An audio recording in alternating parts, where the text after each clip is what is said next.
The Atlanta Hawks had the number 1 overall pick. Great for them, but I have some questions now. What do they do? Because I feel like now is the point where they got to look at rebuilding, obviously. But here's what's tricky about it. I fully believe that the better player in their backcourt overall is not who the face of the franchise is. As great as Trae Young is with the number, I'm not even going to say just the numbers because his offensive production is real, right? But I'm conflicted on him because on one end, I don't typically go into you can't win with this player as your best player thing because you never know who can win until they actually do it, right?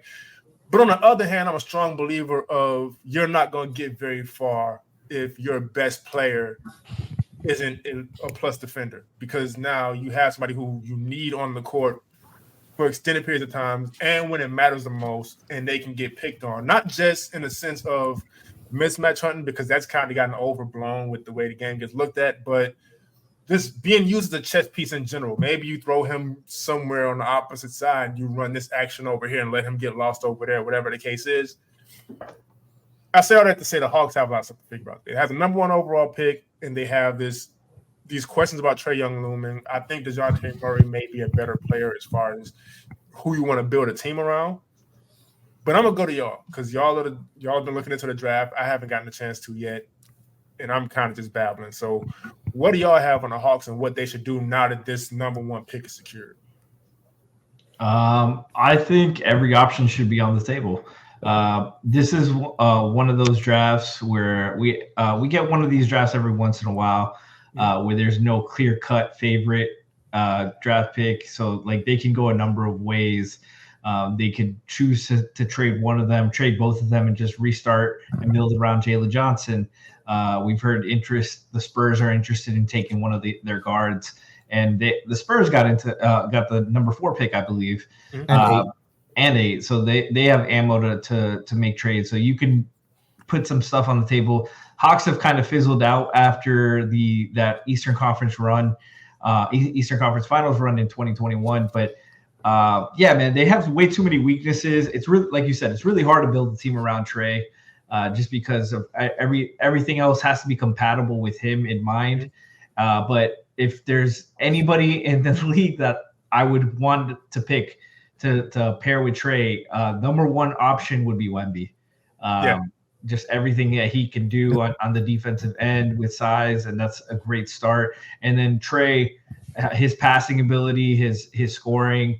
I think if San Antonio does acquire him, that's a perfect matchup, and giving Pop a chance to have a guy like that talented and fine tune him and get him to reach his maximum potential. That's really exciting. As somebody who's a fan of a team that's in the same division as Atlanta, I'm really interested in what they do.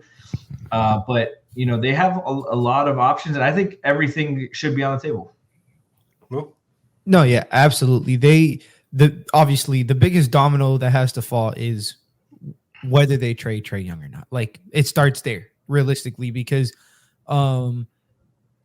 this is a draft that's very up in the air. Personally, I think they should. I don't even know where they should go in the draft. I think it all depends on what they want to do with Trae Young. How much do they want to hand the keys to DeJounte? Are they trying to win now? Or are they trying to rebuild? Like, are they the rookie, whoever it may be, who they bring in? Are they trying to see what they have out of this rookie? Or are they just trying to get a rookie that can fill a role? And basically they think in their mind that they can compete to a certain level in the East next year. And they're just trying to find add another piece to it. I think those are all questions that need to be answered. Maybe not publicly, but within the organization prior to draft day. And in my opinion, if they should move on from Trae, because I do think some team around the league, I think believe that he has a lot of value in him. So they're willing to offer some things, maybe not in this draft, maybe you want another future draft. So you could, whatever it may be, but acquire assets for Trae. But I think their pick regardless should be between 3 people. I think it should be Topic, Sarr, and Castle. And it completely dependent on what they want to be their identity of their franchise going forward. I think all three of those players can provide something interesting for them, whether it be, Topic basically coming in as a new point guard. Like, you're trading Trae, you're getting the truest point guard in the draft, in my opinion so far, and Nikola Jokic, handing him the keys alongside DeJounte Murray. And you're going to play a slashing game because him and DeJounte, aren't really shooters like that, but they like to operate in the midi and attacking the rim kind of areas. So you're going to do that more, or you're going to get Stephon Castle and you're going to be like, DeJounte, we need you to go back to your San Antonio all defensive team ways. We're going to pair you guys with Onyeka and Jalen Johnson, and we're adding Stephon Castle, and our goal is to, keep him under 105 or 100. So it's truly fascinating to see which way they go. And obviously Sarr, I think, is personally, he's probably the best player, quote unquote, even though not to me, but I don't think they should go that way. They got Onyeka, who I think is fucking really, really good. And they got Jalen Johnson, who just blew up this year. I don't know if you move him to the 3-foot. So they got so much shit to figure out, but this is, they got blessed. They literally got blessed. It was the second highest pre-draft position jump in NBA history, aside from the 93 Magic, who were 11 and jumped up to 1. There's some teams that had better odds because the NBA redid the whole probability thing a couple years ago, but still the second highest jump since 1993. They've been whether they wanted to or not. Now they're, in my opinion, I think the NBA forced their hand to trade Trae Young in a sense. So we'll see what the fuck they do. If I was a betting man, I agree with Frankie. I think Trae is in San Antonio. So here's my question, just real quick. Who should the pick be if they keep Trae, or who should the pick be? And who should the pick be if they trade Trae? Oh, man. I haven't gotten into the top of the drafts yet. I think I still think they haven't decided what – I like Okongwu a lot, but I don't think they've, decided firmly that he's their 5 of the future. Yep. And Sarr has a lot of potential, athleticism, and I think it would benefit him, his size and his profile, and the film of what I've seen. I think he's a 4 early on anyways. He's a guy who needs to build strength and would be better suited as a weak side rim protector as he gets stronger and bigger. And pairing him with Okongwu, and I think Jalen Johnson can move to the 3. Can play the 3. He played a lot this season, so I think they'll be fine there. So I think Sarr should be the pick as of right now. Either way, I don't like Topic for them because you run into a lot of the same issues that Murray and Trae did, especially because they're not strong off-ball guys, and that's one of Topic's weaknesses. So I think Sarr is probably the best fit for most teams right there. Either way, I think Sarr would be the guy, and depending on what they get back from San Antonio, might change that answer too, if that's a trade. Hello. No, 100%. I think they should take Sarr. The Topic thing is more of like do they want to explore? Do they how much are they swinging for offensive upside? Like, again, it's an identity thing. There's personally, I don't think there's a world where Topic is an elite level defender like Sarr could be just right away. However, there's not a world where if both players were to hit their offensive ceiling, Sarr is nowhere near Topic's offensive ceiling, just because he could be your point guard for, he could be an all-star caliber point guard for years to come, slashing very much like Goran when he played. Very similar games, just 1 is 6'6". So it's like, it depends what they want. Personally, I think they should go Sarr unless they're like, you know what, we gave DeJounte this contract. Our plan is also to move him at a certain time because let's face it, his contract is plus value. I think they got him for a steal. And if that's really the case and you really want to hand the keys to somebody, I think Jalen, I think Topic handling, as a, bigger point guards, bigger wings, whatever you want to call them, just bigger playmakers in general. I think that's an area where the NBA is going. And I think for that, it makes sense. But ultimately, I would take Sarr if I'm them. Like the only reason they should take Topic is if they have a very fucking clear-cut idea of just handing the keys to this kid, because he could bust. Like there's no surefire. out of these three guys that I'm talking about, like there's a chance that they're just literally role players for their whole career, which is, you know, like Frankie said, it's one of those drafts. But if you're shooting for, you know, the only one, in my opinion, who has a glimpse of superstar potential out of those three players I named is Jokic. So I agree. And that brings me up to my counterpoint. Like you said, Lou, DeJounte's contract is a huge plus value. Mm-hmm. He's a guy who's ready to win now. He's a borderline all-star every year. It might be best suited to just flip this shit over. Like, sell hard, move all your assets. Capella's got like 1 year left after this one. Fernando played good for them this year too down the stretch. Fernando Johnson is a surefire rotation guy in the league. Definitely looks like a starter. MIP candidate this year, had an outstanding season. Mm-hmm. Might be just go young, like no pun intended.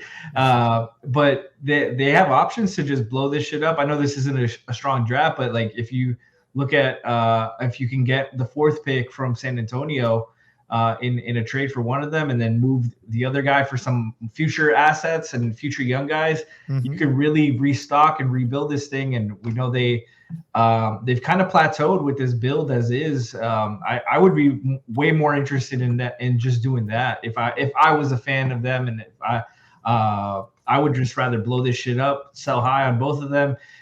Point guards are really, really hard to find right now, and they've got 2 of them that you can plug and play for most teams. Yep. So I don't hate that. Just get rid of everybody, and then just look forward to Cooper Flag probably.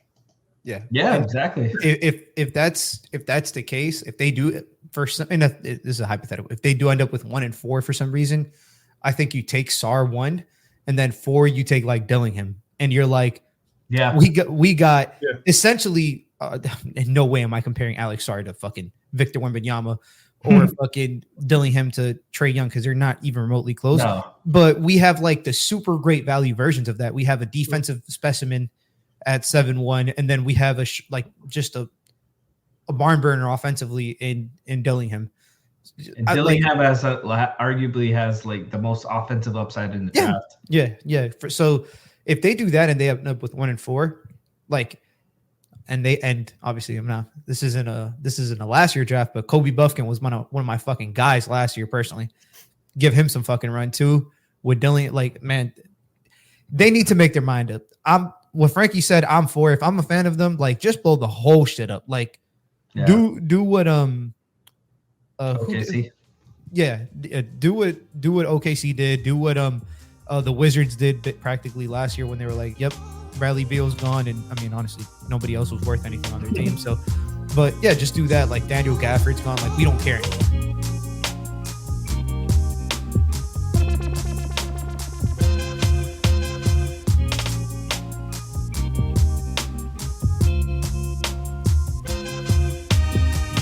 Ladies and gentlemen, welcome to another episode of Playoff Foul. I'm Kenny. I'm your Kenny Spence NBA, all that stuff, whatever, it doesn't matter. Make sure you subscribe to the show. I know we've been inconsistent lately. We were supposed to be back the other day, and then I got sick. That's a whole thing. Doesn't matter. Lou, how you doing today? Oh, man, I'm doing great. We're recording this on Sunday still, so happy Mother's Day to all the mothers listening. And, you know, if you're listening and you obviously you have a mom or a mother-like figure, happy Mother's Day to them too. Frankie, how you doing today?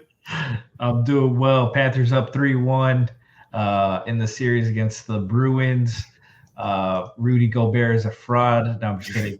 The hell of a series we have in the Western Conference. How about you, Kenny? How you doing? I'm doing well. I just did a guest spot on a podcast, All for the Love, with by Mariano Bivens. Shout out to him. That should be out soon. When it is out, I'll share it. We talked about the whole Kendrick Lamar and Drake thing. For anybody who doesn't know, you probably know me for talking basketball, but I like music just as much. And I actually was gonna start to cover music independently, the way I cover basketball independently now. But record labels tried to get my Twitter account deleted, and I was like, you know what? I don't want to deal with this shit. So I pivoted. So that's a quick little fun fact about me. Doesn't matter though. Let's just go ahead and get into not necessarily even the Cavs Celtics series, right? Because the Cavs are down 1-2 in that series, which is more than I expected from them. Congratulations to them for that, by the way. But I'm sick and tired of watching Donovan Mitchell get to the playoffs and have to do everything. He's in a whole new city for a whole new organization, all new teammates. Nobody there played with him in Utah, and it's the same story. What's going on? I mean, it's tough in Cleveland. Jared Allen's got the injury, and Mobley and Garland have kind of stagnated from what they were looking like before he got there. All growth isn't linear, as all fans will recognize if you pay attention to any players' projections and stuff. So Mobley's had his ups and downs. He's had great moments. Garland too. But this is really their second taste at playoff basketball. So there's lumps there. But man, like between their coach, the players, the lack of consistency and making it easy for Boston. Like Boston has a very set thing they want to get to. They want to spread you out. They want to play 4 out, 5 out if they can, and they're just going to make swing the ball around, take a lot of threes, and you want to force them to play more isolation ball. You want to keep them on one side of the floor, and Cleveland hasn't been able to do that. We've seen small backcourt struggle in the playoffs for years, so it might just be that. This isn't a good fit. I don't mind the swing. I still don't mind the swing. I still think that it was a ballsy thing to do, and they took a really good chance at an elite player. But man, it sucks to see Donovan have to do this shit by himself. Yeah, Lou, what you got? No, yeah, absolutely. It's unfortunate Jared Allen got hurt because I think he'd be a fucking huge. He's probably been their second most consistent player all season. Huge credit to him. Just the team around him is not around him in particular is just not playing up to par. The only game they won in this series was Mobley's best game. He dominated the first half of game 2. Again, I did not think they were going to win a single game, if I'm being very honest. But they need more from guys like Tyrese Haliburton. They need Darius Garland to do more than what he's been doing. Like they need other guys to step up. They need Strus to go back to what he was doing in the regular season. Okoro hasn't showed up. It's all guys who are underperforming when it matters most. And then Mitchell is having to shoulder the load for some of these guys.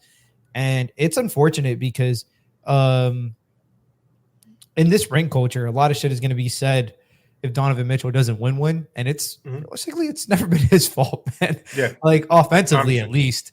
And it fucking blows for him. And this sucks for Cleveland too. Rumors have started during this series about Mitchell wanting out and his preferred destinations, New York, Miami, wherever that may be, Brooklyn. Like it has already started and the series hadn't begun. The playoffs hadn't begun. And that was already a thing. And the only way for you to quiet that is your players show the fuck up. Yeah. And it's unfortunate for Darius Garland because he had injuries. So I'm not going to fully get on him. There's still a very steep, I don't want to use the word decline because it just feels kind of mean, but he seemed last season like he was on his way. Like he was going to be one of the elite of the elite. Yep. And he hasn't shown it this year, whether he just didn't have a chance to because of injury or he just hasn't gotten into rhythm, but he just hasn't been the same guy. But this series, well, for one, credit to the Celtics, there's an elite team from top to bottom, but this series has kind of shown what I always say about role players and how important they are, especially in the playoff setting. Because when you think about the players they're dependent on right now as role players, it's guys who have always been inconsistent. When you talk about, as much as we like Max Strus, we know as Heat fans, very inconsistent player. Isaac Okoro, Tyrese Haliburton is like, this is going to sound mean, but he's like the face of inconsistency at this point. Did you see that tweet where Tyrese Haliburton plays like he's got a roulette of every player in his head, and every play it rolls, and he's either Michael Jordan or Anthony Bennett or any player.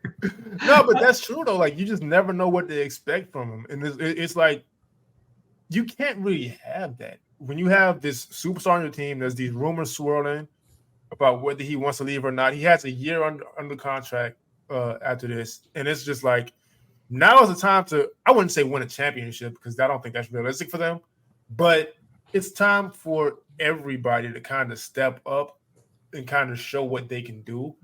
And they just haven't done it. Even Evan Mobley, who I don't get too much on because I'm saying a lot of people disappointed in his offense not developing, but I don't really know where the expectation came from. I just always look at the defense on him. But it's time for the Cavs to really figure something out.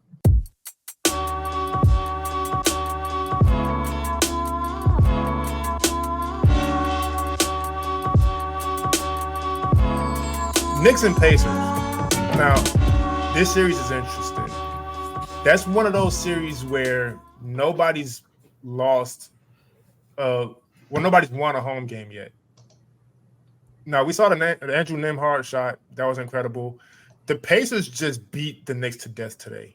I don't know how much of this game y'all saw, but the Pacers' defense looked like something, which we haven't seen all season, really. And I'm not going to say I don't know if the Knicks are outmatched, but there's a certain factor on that I'm going to get to, but I'm going to ask y'all about that series first. Knicks kind of looked worn down tonight. Today they had there's an effect to Tibbs running his guys on short rest consistently, and Brunson didn't have it going, DiVincenzo didn't have it going, and Indiana punched them in the mouth from the get-go, winning the first quarter by 20 points. And try as they might, New York really couldn't claw back. And it wasn't anything like, the Pacers shot the shit out of the ball. Like they shot 45% from three. But Knicks couldn't really answer. DiVincenzo had a 1-for-6 scoring night from three.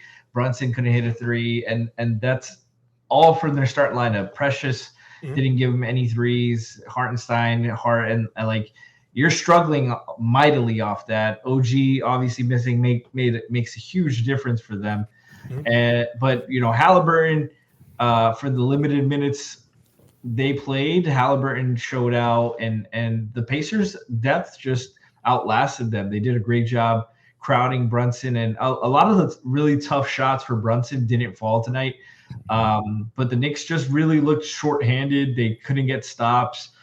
They couldn't get out in transition like they usually do. And 18% from three as a team isn't going to cut it, especially on the road. And Indiana, just took care of home court. I mean, series, like you said, nobody's won on the road yet, so series hasn't started until the road team wins a game, as the saying goes. So I a lot of people counted the Pacers out early on after the Knicks went up 2-0 and the Pacers responded. So I'm looking forward to Game 5, see the adjustments. Hopefully, I don't know how long OG is gonna be out, but I hope he's back soon, man. I hate the playoffs coming down to injuries, but that's how it is most of the time. Yeah, and Lou, what do you got? Yeah, that's the most unfortunate part is the Knicks have nobody who can replace what OG Anunoby does. Right. Like not a single person on that team. So it's a lot of pressure, obviously, particularly offensively for Precious to space out because he's been the guy who's been assigned those minutes, and to try to contain Siakam without fouling, and not just contain this whole Pacers offense because realistically you're not just guarding one person. But the floor spacing is an issue, and then that means more Brunson threes. DiVincenzo has to hit, less space for Brunson to operate. It's a trickle down effect. The Knicks are clearly so much better when OG Anunoby is playing and is on the floor. So this injury, is this the last of New York? Is he going to come back? In my opinion, if he doesn't, I don't think there's a chance in hell they can beat the Pacers 2 out of the next 3 games. But it's unfortunate, man. And one of the things that I even tweeted about this, and hopefully, I don't know, I was just brainstorming and I asked, "Is T.J. McConnell the best backup point guard in the association?" I think he has an He argument. might be, yeah. Because I'm trying to think of somebody, but it's crazy. He started out the season getting DNPs. Yeah. He started out the season playing garbage time minutes, and he has been a catalyst in just about every single game he's played in this postseason. Whether Haliburton was playing good, whether Haliburton was having a rough game, and they won. You know, a lot of pressure gets put on stars to perform in the playoffs. But if that star has a backup that can just come in and take all that pressure off, that's what TJ McConnell has been doing for this Pacers team the whole playoffs. And I just thought he deserves some love because he's been fucking like nothing short of incredible this entire postseason. Yeah, and so the issue with the Knicks now is a combination of things. It's the injuries are one thing. The injuries make them shorthanded. You're missing, obviously, you're missing Julius Randle. OG Anunoby's out. You're missing Grimes. That also hurts. But now you have this short rotation. Wait, which Grimes is on the Pistons. Right, not Grimes. Bogdanovich. I don't know how I got those two mixed up. You Stephen A'd it. I don't know how I got those two mixed up. But yeah, you're missing Bogdanovich. And so you're dealing with this short rotation already, which Tibbs already does anyway. Yeah. Josh Hart sat like a couple minutes all series, and that was the game before last. So you deal with the fatigue of that. You deal with the brawl they were just in with the Sixers and how much that takes out of them. Their style of play, they've been playing hard and punking teams, which is their identity, is what they do. But that takes energy from you. And then you run into this Pacers team that wants to run you off the floor. And so I don't know how much just energy they'll have. So this bad shooting night doesn't surprise me because you can't expect them to have legs at this point. Yeah, and credit to that. You brought up a fucking great point because game 1 and game 2, I even like the Pacers, like they lost, but they controlled the pace of the game. Mm-hmm. The Knicks were playing so damn fast that which it seemed to be, I don't want to speculate, it seemed to be a Thibs thing because when Josh Hart was asked during the first game, he said, yeah, we can play at their pace. We want to keep playing fast too. Mm-hmm. No, the fuck you don't. You don't. Like, you don't want to get in a track race with these guys. You're playing 48 minutes. Mm-hmm. You're playing 48 minutes. And what I just stated about, TJ, like they have 48 minutes of a point guard pushing pace with fresh legs. Yeah. Like you guys don't, and I'm curious why they just don't. I mean, it's a lot easier said than done. Try to just slow the game down. I think that's their best chance. But the pace thing, the first 2 games, they were still playing, and they beat them. Credit to the Knicks. Obviously, Anunoby going down hurts, but at some point, like you said, Kenny, it's going to catch up to them. And I think today was the biggest example of that.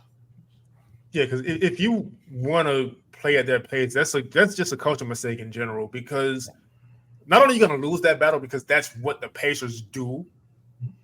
Also, your best bet if you're the Knicks is always to have Jalen Brunson in the half court, just being the tactician he is, and getting your guys and getting the opposing team into foul trouble, not aside from just scoring and the floater and all that stuff.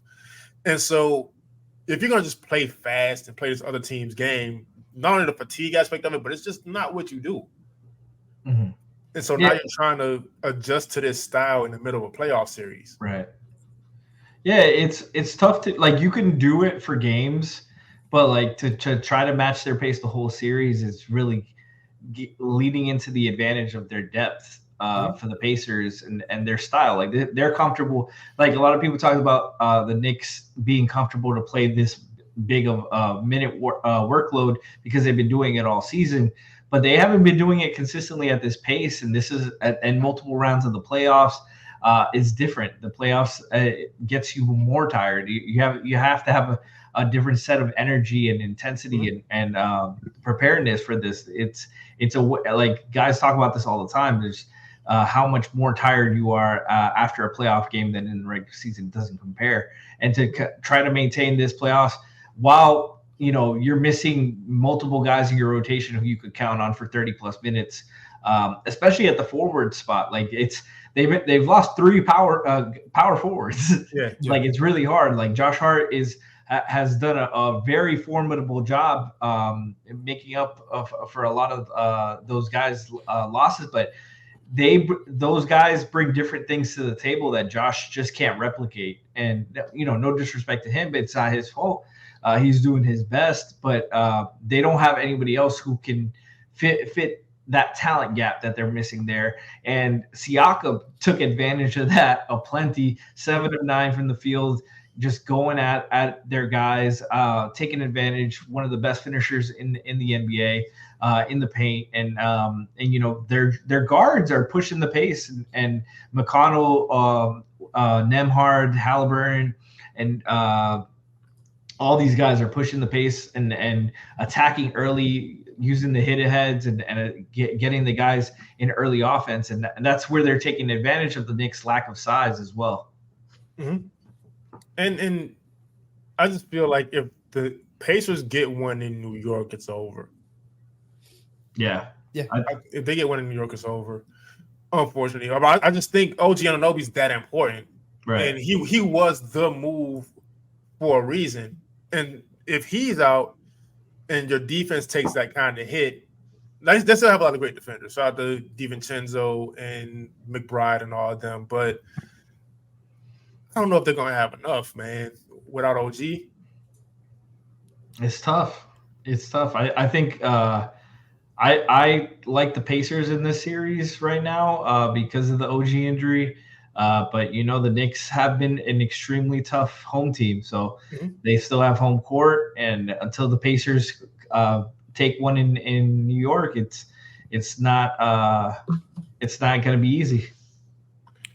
Yeah, exactly. There's just too many injuries, same position, not enough pieces. They're gonna have to rely on Bogdanovic is down, so they're gonna have to probably rely on Burks to give him some lift off the bench. Yeah, he's done pretty well too. Yeah, if there's any silver lining, it's that he got 20 today. Maybe he gets some rhythm going in for the next game. Right. And you try to control pace, and he's somebody who's felt comfortable. I mean, he's been around the entire league, so he's played all kinds of systems.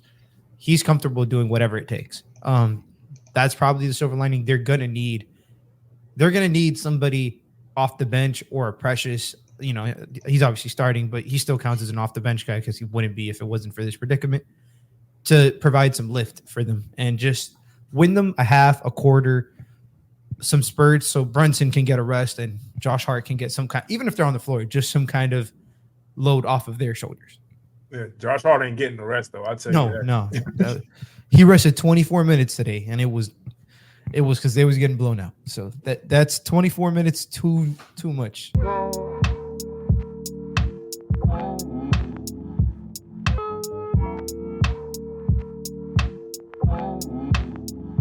Since the last time we spoke, all the awards have been given out, right?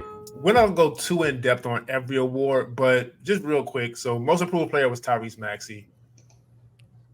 Actually, let's stop right there. Because I said I wanted Kobe White to win an award. Me personally, it just takes away from the award when a guy you knew would be that good wins it.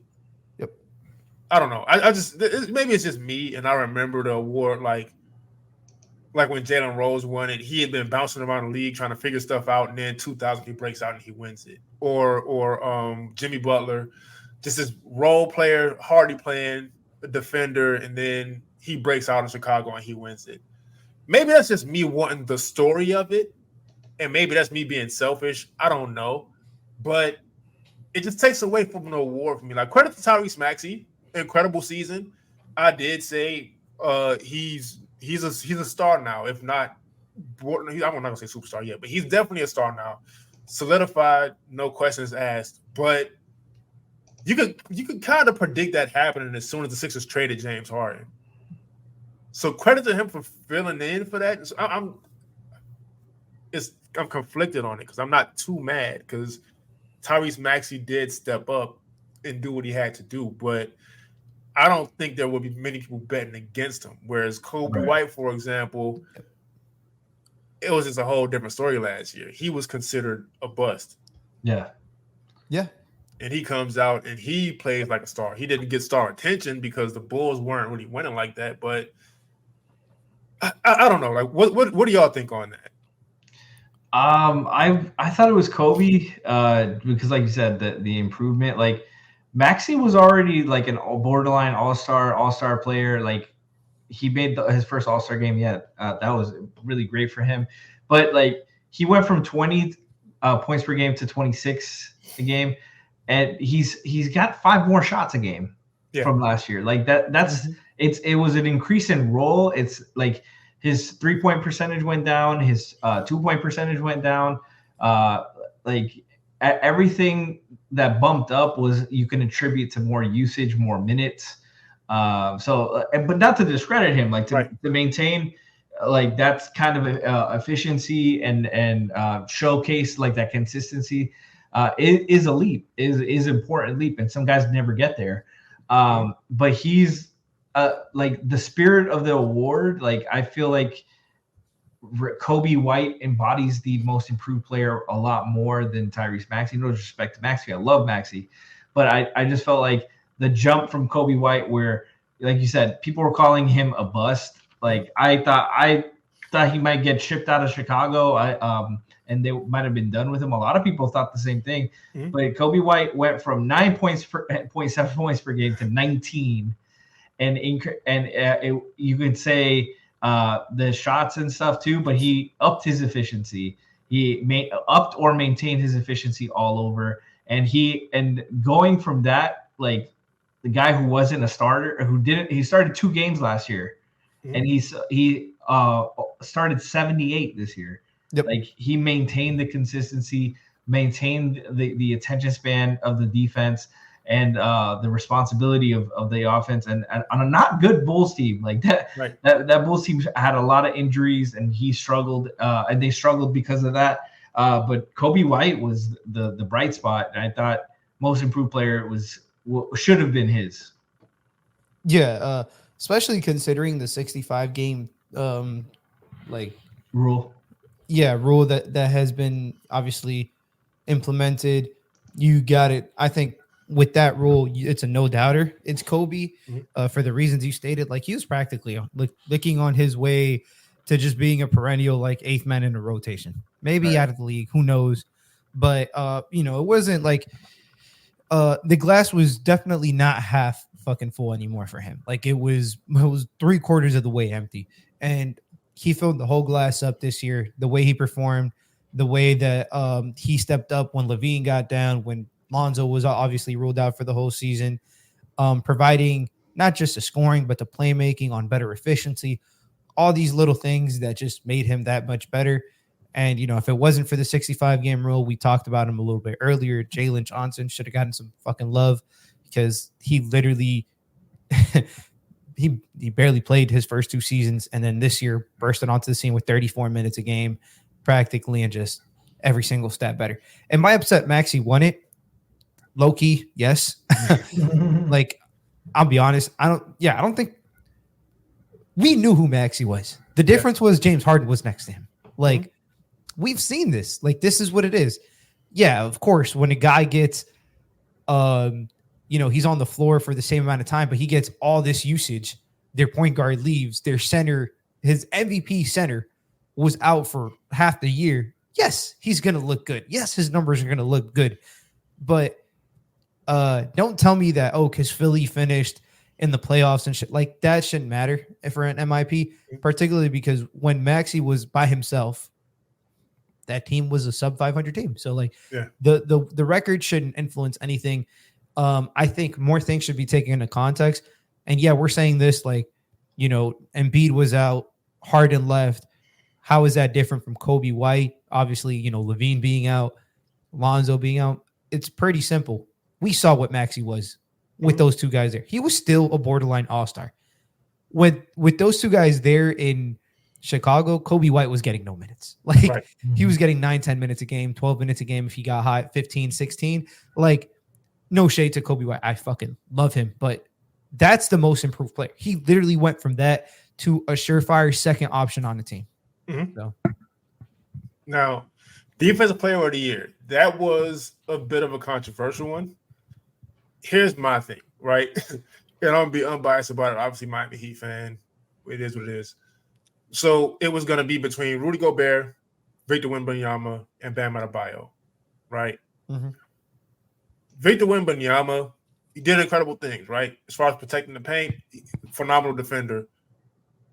I just don't know if I can hand you that award if your team's defense is bad. Because it's one thing to be the hero and save the day. And it's another one to not necessarily make your teammates all of a sudden be good defenders, but to talk on defense and kind of be the I don't want to say quarterback because it's an offensive position, but do the Draymond thing. Like you're facilitating what guys do and you're calling plays out, telling guys where to be and all. And I just don't think Victor Wembanyama does that. I haven't seen him do it. And I'm not going to blame him again for his team's defense being bad, but I do think there's a difference. You can't really give a guy that award if it's not showing on the team overall. Yeah. Bam Adebayo, I think he should have won in 2022. 2023, I think he had a strong case. I don't think this year was the year. Not just for the fact that he weren't winning. I understand them not winning. They had a lot of injuries, but their defense was not really all that good until maybe February. And so I don't know how much I can really give him the award for the full year. Now, the league owes him one. Just straight up. The league owes him one. But I can't really get behind just giving a guy an award because you owe it to him, because that kind of sets a bad precedent. So I think Rudy Gobert for sure just deserved it this year flat out. The Timberwolves have been one of, if not the best defense all year. There were times where Miami did get it together and they were number one, and then they would go back and forth with Minnesota. But consistently throughout the year, it's been Minnesota. Now, I understand Minnesota has other defenders. They have credit to Anthony Edwards, by the way. They also have Nickeil Alexander-Walker. They have Kyle Anderson. They have Jaden McDaniels. They have all these perimeter defenders helping Rudy Gobert out. But just the difference between being the anchor of a good defense and the anchor of a subpar defense is just kind of, you give it to Rudy in that case for me. Yeah, Rudy, I definitely had no qualms about Rudy winning. They were the best defense in the league, and Rudy is a very deserving candidate. I thought Wemby getting over Bam, finishing over Bam was a little reactive by the media. Like credit to Wemby, sensational, incredible, unbelievable rookie year, stuff we've never seen on the court happen consistently with this guy. He's going to be a freak. He's going to dominate this award for years to come. The NBA media constantly has an issue with declaring guys next before they've earned it. And it happened with Evan Mobley before this, where they kind of crowned him the next guy because he had some flashy plays. But until you build this body of work, you don't deserve this recognition. Like Wemby was on an all defensive team, absolutely. Put him on first team or second team, whatever you think. But as the second best defender in the league, when your team he was on the court, the defensive rating was like an average team. Like you should be an elite defense with you on the court, and that's not completely his fault, right? Because you can only play with who you got on your team. But when Bam is playing with guys like you mentioned, all the guys on the Wolves, not even, and you didn't even get to Naz Reid, Mike Conley, other you missed guys, and because that's how much talent and length and depth that team has. And it's a lot different than 6'4" Kyle Lowry, 6'1" Terry Rozier, 6'3", 6'4" Tyler Hero. Like Bam has to do a lot more with less defensively. And when he missed time and when he was off the court, they were terrible, awful. They fell off a crater. Like I said, I think Rudy deserves it still. He was the far better, far more consistent defensive player. Bam's had better defensive years. But I think Bam should have finished second, and I don't think it was particularly close. Like that one play that gets shown a ton of times about Wemby in transition, the 3-on-1. It was against the Grizzlies. Hold on. Keep playing that clip. They got a layup. They got a layup out of that. Wemby overclosed on the 3-pointer attempt, and they pump fake, got to the rim, got a wide open layup. Like that's the media thing you're talking about. I didn't even know that. That's rookie stuff. That he's over jumping. That we've seen that stuff before. You got you gotta be patient with this guy. He's gonna earn these plays. If he stays healthy, he's gonna earn plenty of Defensive Player of the Year awards. But this isn't the year for him. He wasn't that caliber of a defender this year. He will be, but don't crown him before he's earned it. Yeah, because then if he falls off a cliff, now you're blaming everybody but yourself for crowning him, like people are doing with Evan Mobley. Exactly. Yeah, no. Rudy deserved it. I think they fucking nailed this one. No questions. Best defense in the entire league. Like, credit to the other people around him too. Like, you don't get the number one defense just with one player, as we can see with Wemby. Right. Like he was their only defender, which I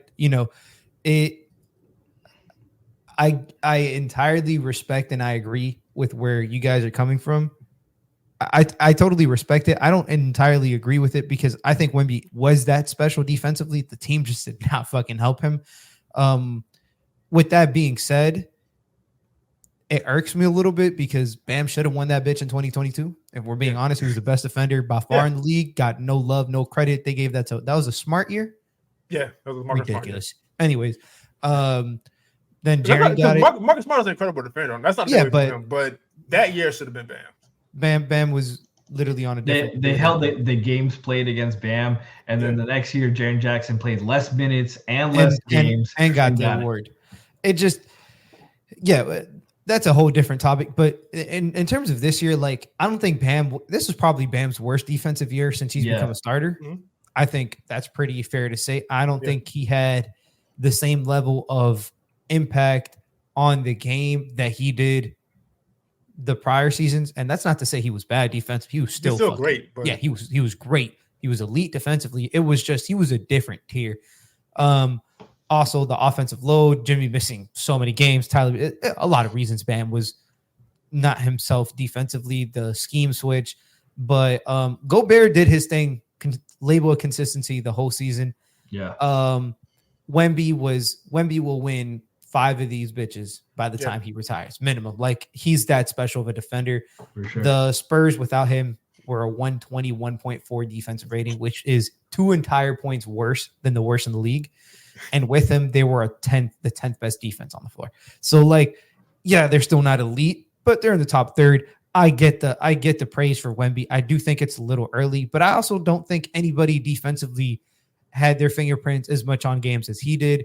To me, the upsetting part, personally, is the fact that Chet Holmgren did not receive a single defensive vote. Yeah, that's kind of for first, second, or third place. Nuts. That is, if we're gonna give Wemby love, we got to give Chet love. Just off the premise they got the 1 seed too, and he's doing the defense. Votes, man. Sabonis got the voting. Who? Man. Who the fuck gave Sabonis a vote, man? Yeah, we need to see. This shit is public information, please. Yeah, they usually drop it. I don't know what's taking so long. This guy needs to have his name expeditiously removed. Let me be Stephen A. for expeditiously removed, man. Like, that's crazy. But Chet not receiving a vote. They gave Shea 2 second place votes. Shea is a good defender. He is not their best defender. No. Right. He might not even be top 2. Yeah, we saw what this defense was last year without a rim protector. Look, all due respect, and I don't want to know. You said top 2. You got Chet's better, Dort's better, Payson's better. You said Dort already. Like, they have better defenders than SGA. Yeah, but and I'm glad you mentioned Chet, because if you notice, I didn't even put Rookie of the Year on here because that was a foregone conclusion. But sure, if I'm not mistaken, it was unanimous. Yeah, and that part's kind of crazy to me. I just feel like people missed Chet. Like, he can get a couple votes now. 82 games played too, man. like a year removed from not playing a single game due to a freak injury in a rec like a pro-am league or something. Yeah, crossover. Entirely playing every single game is an absolute fucking accomplishment, and OKC got themselves a good one with him. So Yeah, to me, it was just literally absurd that he got not a single third place vote when we have, guys like, obviously, you said Sabonis, but like Shea getting votes over him. Drew Holiday got a first place vote. No shade to Drew Holiday. Derek White was insane this year for them. Yeah. Like they need to separate this entire award because some of these guards deserve more praise. Mm-hmm. Herb Jones is not the 5th best defender in the association. He is better than that. Yeah. But it is what it is. The NBA needs to learn and separate this award. Mm-hmm. And so we talk about SGA. MVP went to Jokic. That ended up being a lot more controversial than I thought it should have been. Mm-hmm. Now, if I had a vote, it was going to go to SGA. Mm-hmm. But, I mean, Jokic had an incredible year. And I think the Nuggets would have been number one again, if I'm not mistaken, if they hadn't taken that loss to San Antonio, I believe, towards the end of the year. But, I mean, I don't have any issues with Jokic winning it again. I think that's another thing I wanted to bring up, too. I think voter fatigue has to stop being a thing. I just like if he wins it and he deserves it 4 times, and he won and he deserves it 4 times. I think it's his 3rd one actually, but it's his 3rd. Rudy Gobert got his 4th Defensive Player of the Year, but yeah, voter fatigue has to not be a thing. And I always see the point of Kobe only got 1 MVP, and Shaq only got 1 MVP. Well, it wasn't right back then either. And I think we got to start somewhere with us just giving guys the award when they deserve it. There's MVPs LeBron should have gotten that people just didn't give him because they were tired of him winning. That shouldn't be a factor. Mm. Every season should be something different. And we saw the conversation of MVP got so annoying last season as far as all the stuff that got brought into Jokic not winning it, and he hadn't won a championship yet, so he shouldn't win MVP and all. Crazy. None of that should matter. Right. None of that should matter to me. It should be just who deserves the award this season. In this case, it could have been him. It could have been SGA. I would have no issue with either one. It was Jokic. It just is what it is for me. But what do y'all think on that, just real quick? I agree. Like, it doesn't matter what they do in the playoffs. It doesn't matter if they've won it before. It doesn't matter if you didn't see that shit coming. None of that shit matters. Like, who is the best player? Point blank fucking period. And again, it was Nikola Jokic. I think he deserved it as well. Shea had this probably going to be Shea's best season of his career. Hopefully not, because I'd like to see him even get fucking better. That'd be great for viewers. But this was his year. Like this is probably the best Shea's going to do. And Jokic was still there. Like, yeah, Denver wasn't as dominant. They finished with the same fucking record. Jokic had like 20 some odd triple doubles. Like it did not matter. It literally did not matter. Luka finishing 3rd place I thought that was your clear top 3. 4 first place votes for Luka, I understand. The thing, I think if the team was better, that's probably a team thing versus like a player thing per se, because where they finish in the rankings and all that stuff. If the Mavericks would have had the second half of the season in terms of team record wise for the whole season, I think Luka would have gotten it this year. Mm-hmm. But it is what it is. Those were the 3 best players. I have no issue. I entirely agree that just because something is wrong in the past doesn't mean it should continue to be wrong now. Like, you learn and you try to fix shit. Like, you don't just like, oh, it's wrong, so we're just going to keep doing it the wrong way. Like, 2 wrongs don't make a right. Jokic absolutely deserved it. I don't care who he ties and who he's behind. And MVPs aren't, in my opinion, they're not meant to be like, this guy's better than this guy because he has this many MVPs. That to me is irrelevant. Doesn't really matter. But, congratulations to Nico because he deserved it. Yeah, Frankie? I think all 3 of them were really deserving. I personally think SGA mostly. because like you guys made great points, the same record and stuff. SGA didn't have a teammate who averaged 20. The other guys did. SGA led a really young team that didn't have a lot of playoff experience to the number 1 seed. And I think that counts. That should count for something. 75 games. They all played a ton of games, so there's no deciding tiebreaker there. But I think Chet, they had a lot of young talent and young pieces, but I don't think anyone expected them to be the number 1 seed, and they did. And SGA was the lead catalyst there, is the offensive engine there.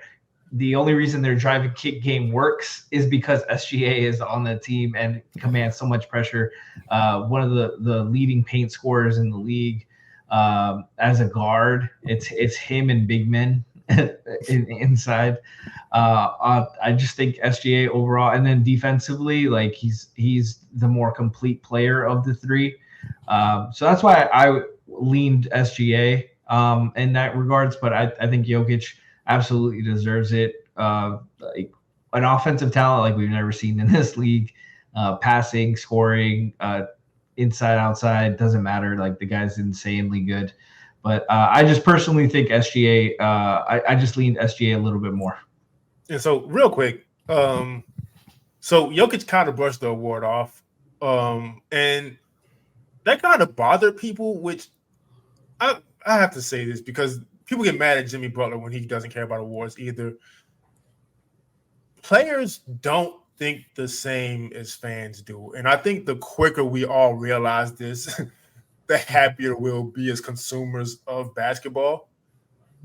No, Nikola Jokic doesn't care about winning MVPs. All these guys are here to, well, most of these guys are here to win championships. And I just remember, and I didn't have this glamorous 5-star basketball career, right? But I remember like caring about your individual stuff not being good, right? And so when these players come out and actually say, I don't care about awards, I'm just here to win championships, I'm just not understanding the backlash on that comes every time.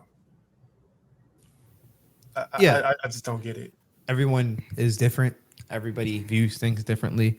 Jokic doesn't even care about basketball. He says it's a job. Like you're gonna, like he's shown you this before, and you're still gonna get upset at it. Like at that point, it's an unhealthy relationship you have with yourself. Sorry to tell you. Yeah, no, legitimately, like. He's